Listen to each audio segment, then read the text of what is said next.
everyone, welcome back to our channel Painless Learning. Our today's topic is the Delhi Sultans, Chapter 3, Class 7 History. Let's get started. So, in previous chapter number 2, we discussed that जो regions थे like Kaveri delta, Kaveri river, उसका जो centre था वो large kingdoms का एक centre बना, वो कैपिटल, वो जो एरिया था वो कैपिटल बना. लेकिन क्या आपने नोटिस किया कि तब जो है किसी किंगडम के अंदर हमने दिल्ली को एज इट्स कैपिटल नहीं देखा, उसका मेंशन नहीं देखा. क्यों? Because Delhi became an important city only in the 12th century. यानी 12th सेंचुरी के अंदर ही दिल्ली जो है वो फर्स्ट कैपिटल बनी तोमर राजपूत्स के अंडर जो दिल्ली है वो फर्स्ट टाइम कैपिटल बनी थी और तभी उसका जो है इम्पॉर्टेंट होना शुरू हुआ था. तोमर राजपूत्स ने फिर लेटर तोमर राजपूत्स जो हैं उनकी एक फाइट हुई 12th सेंचुरी के मिडिल में बाय चौहान्स ऑफ अजमेर. इनके साथ हुई और वो इनसे हार गए. तो उसके बाद चौहान्स ऑफ अजमेर जो थे, जिन्हें चहामनाज भी कहा जाता है, उन्होंने दिल्ली पे रूल किया. जिनके फर्स्ट रूलर थे पृथ्वीराज चौहान. तो उन्होंने रूल किया. बहुत सारे जो रिच जैन मर्चेंट्स थे वो भी सिटी में रहते थे और अलग अलग टेम्पल्स भी कंस्ट्रक्ट करते थे. और आपने पहले पढ़ा है कि जो टेम्पल्स होते थे वही पार्ट होते थे एक रीजन का, जो उसकी रिचनेस को, उसकी प्रोस्पेरिटी को दिखाते थे.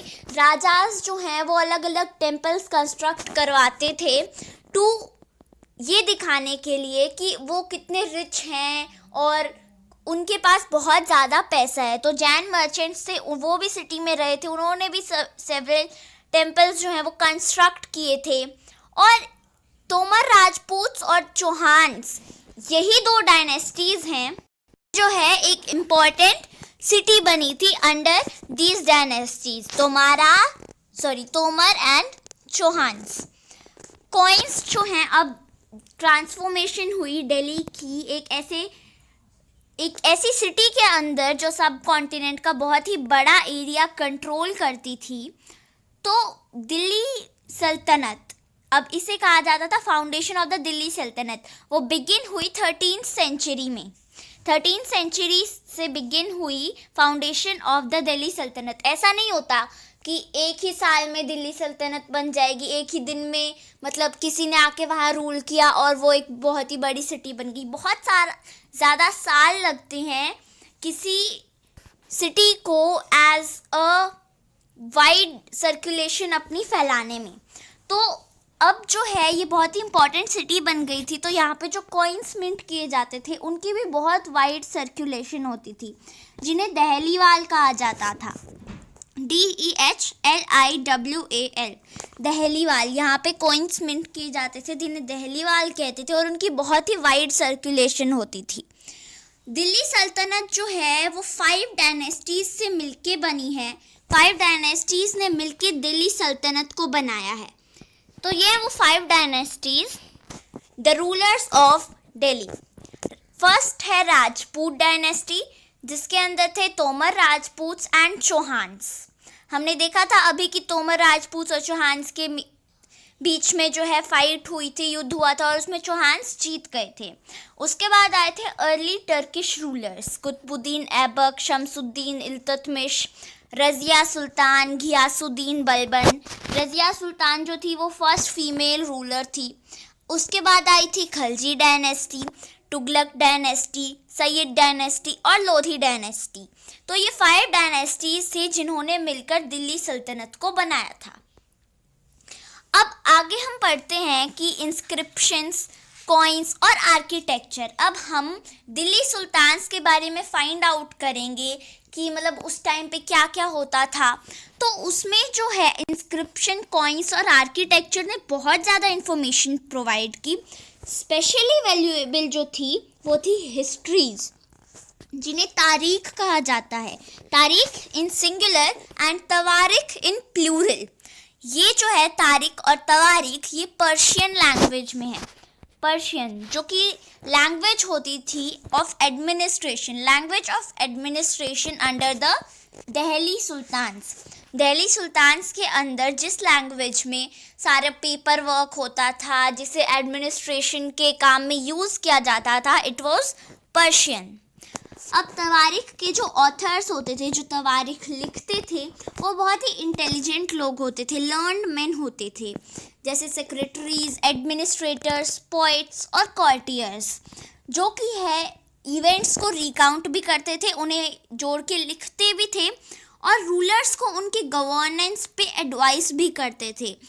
वो उन्हें एडवाइस करते थे कि कैसे वो जस्टिस कर सके और एक जस्ट रूल कर सके।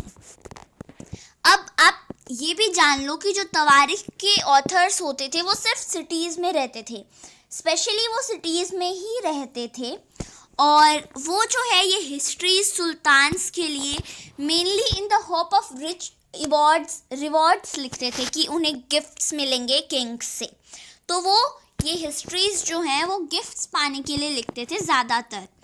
और ये ऑथर्स जो हैं रूलर्स को एडवाइस भी करते थे on the need to preserve an ideal social order, like on the topic of birth right and gender distinctions. उनके आइडियाज़ जो होते थे वो सब के साथ शेयर नहीं किए जाते थे कि सबको बता दो इन्होंने क्या आइडिया दिया है, नहीं, वो किंग्स और उनके जो कॉर्टियर्स होते थे उन्हीं तक रहते थे। अब 1236 में सुल्तान इल्तुतमिश की डॉटर रज़िया जो है वो सुल्तान बनी। Razia the first female ruler ever. इस टाइम पे जो है फीमेल रूलर्स नहीं होती थी, मेल रूलर्स ही होते थे। तो जो रज़िया सुल्तान थी वो फर्स्ट फीमेल रूलर थी।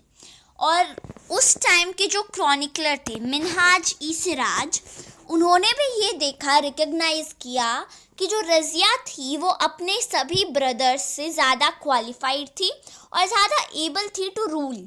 उन्होंने ये देखा कि वो जो है ज़्यादा एबल थी रूल करने के उनके भाइयों से, लेकिन वो भी कंफर्टेबल नहीं थे कि एज एक क्वीन को एज अ रूलर देखने में, मतलब एक फीमेल रूलर को देखने में वो भी कंफर्टेबल नहीं थे। वो भी चाहते थे कि रज़िया नहीं, एक मेल रूलर ही हो जो रूल करे।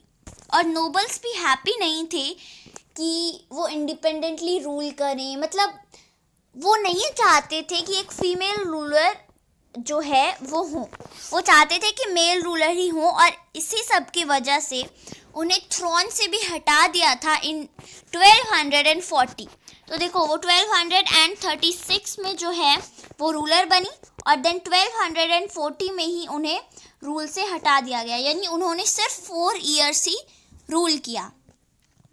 मिनहाज ई सिराज थे, उन्होंने क्या सोचा कि जब एक क्वीन रूल करेगी तो वो एक आइडियल सोशल ऑर्डर जो है उसके अगेंस्ट जाएगा जो कि गॉड ने क्रिएट किया था। उन्होंने ऐसा सोचा जिसमें विमेन जो हैं उन्हें मैन को सबऑर्डिनेट करना था, यानी उनके ऊपर, उनको मैन के ऊपर ऑर्डर नहीं करने थे बल्कि उन्हें सबऑर्डिनेट करना था।